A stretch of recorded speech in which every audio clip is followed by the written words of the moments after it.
I went to the psych ward for the first time when I was 15 because I was in a stealing phase and I got caught once and threatened to myself, so naturally my parents institutionalized me. I had also got caught drinking for the first time that summer. I had done it a few more times. First time I took a drink, I was 14, which is crazy to think about because I look at a 14-year-old and I'm like, did you just exit the womb?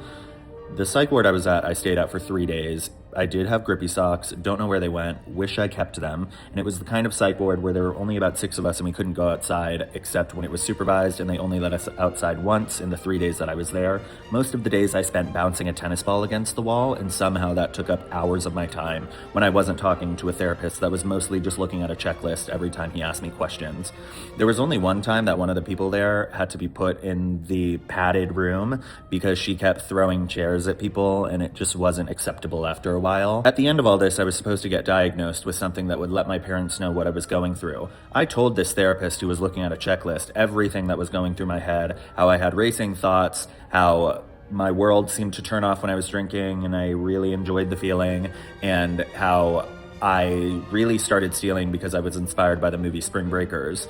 But how all of this kind of started when my mom went to rehab and then my parents started separating. The program ends, my parents come to pick me up, we all have a meeting with the therapist, and he says, my diagnosis is nothing. I think your divorce just kind of fucked him up, and then sent me on my way. So it was 3 days of bouncing a tennis ball against a wall without going outside, just to be told that the reason I'm fucked up is my parents' fault. And that made things worse, I think.